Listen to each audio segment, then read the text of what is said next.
India की बात कर लेते हैं जी। साउथ अफ्रीका के खिलाफ आज उन्होंने पहला ओडीआई खेला, लेकिन मुझे लगता है कि ये मैच साउथ अफ्रीका जीत चुका था।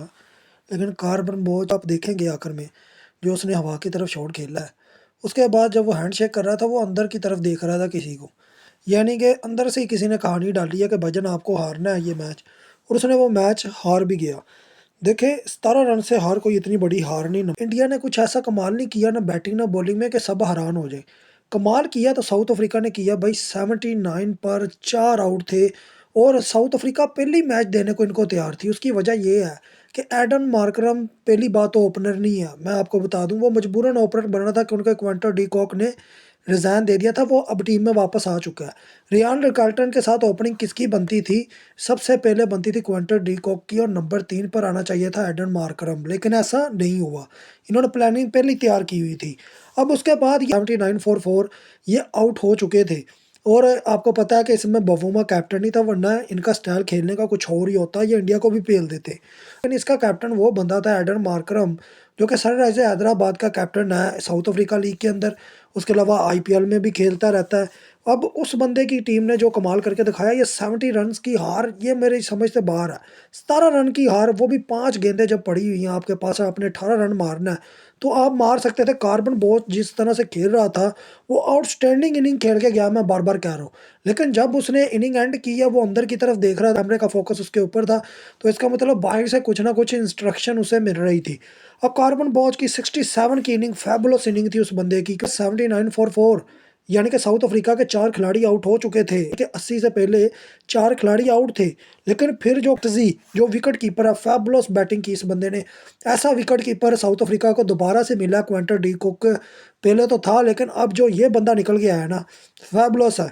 इसके अलावा मार्को जैनसन, ये बंदा कमाल की बैटिंग करता है यार। ये जहाँ भी करता है ना बैटिंग कमाल करता है। 70 स्कोर है जी इसका। उसके अलावा कार्बन बोझ, इन तीनों प्लेयर्स ने मैच को उठाया, मैच को आगे तक लेकर गए। फिर जो 100 कोल्ड 349 स्कोर इंडिया ने मारा था फ्लैट पिच के ऊपर, फिर जो उसका जवाब दिया साउथ अफ्रीका ने वो बहुत कमाल दिया। 332 रन मारे हैं, और वो इंडिया वाले समझ रहे हैं कि ये उनकी जीत है। उनकी जीत नहीं है, ये जीत उन्हें दिलवाई गई है, बाहर से दिलवाई गई है। मैं बार बार कह रहा हूँ, आज विराट कोहली रोहित शर्मा का भी मक्खू ठप्पा जाना था। जैसे ही कार्बन बोझ ने 2 छक्के लगाने थे, 3 छक्के लगाने थे, लग सकते थे। मैं बार बार कह रहा हूँ, ये पिच ऐसी थी जैसे मार्को जैनसन ने बैटिंग की है, लगातार एक ओवर में 2-3 छक्के मार दिए हैं, तो इसका मतलब ये पिच ऐसी है। लेकिन कहने का मतलब फिर ये है कि जो विराट कोहली की इनिंग है, विराट कोहली बहुत टपरा है ना कि जी मैंने 135 मार दिया 120 गेंदों में, तो भाई वो इनिंग उसकी कुछ खास नहीं है। आप अगर मार्को जैनसन की इनिंग देखें, उसने फेंटा लगाया, फिर ब्रेटजी आया, फिर कार्बन बोच आया। अब सबसे बड़ी बात क्या है कि 2 ऑलराउंडर हैं जो कि साउथ अफ्रीका के पास है, कार्बन बोच और जो कि डेंजरस है। उसके अलावा मार्को जैनसन, दोनों बॉलर रह चुके हैं, ऑलराउंडर तो बाद में बने हैं।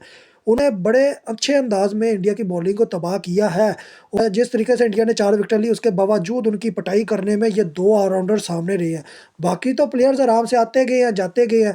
ब्राविस ने भी 30+ कर लिया, जोर्जी ने भी 30+ कर लिया। लेकिन साउथ अफ्रीका की टीम में जो सबसे बड़ी मुझे चीज़ नज़र आ रही है वो ये है, जोर्जी भी ओपनर है, डिकॉक भी ओपनर है, रिकाल्टन भी ओपनर है, लेकिन उन्हें जिस पोजीशन में खिलाया जा रहा है वो उनकी पोजीशन नहीं है। इंडिया वर्सेस साउथ अफ्रीका के टेस्ट के बाद की अगर बात की जाए, अगर बवुमा इधर कैप्टन होता ना, तो भाईजान ये मैच है ये हर सूरत में जीतते। लेकिन जो ज़्यादातर प्लेयर्स खेल रहे हैं इस टीम के अंदर, वो ज़्यादा प्लेयर्स आईपीएल के थे, तो उसका रिजल्ट फिर आपके सामने इस तरह का निकल के आना ही आना था।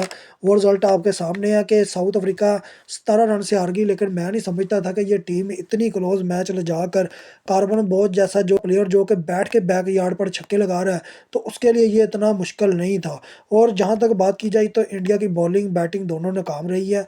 उन्होंने कुछ ऐसा खास नहीं किया जो कि हमें पहले नहीं पता चला हो। ये ऑस्ट्रेलिया के खिलाफ भी 350 400 ये करते रहे हैं, ये हारते रहे हैं इंडिया वाले। और आज ये वही चीज़ रिपीट हो जाती कि अगर कार्बन बोझ के अंदर से इंस्ट्रक्शन ना होती। ये मैं बार बार कह रहा हूँ, आगे आप खुद समझदार हो।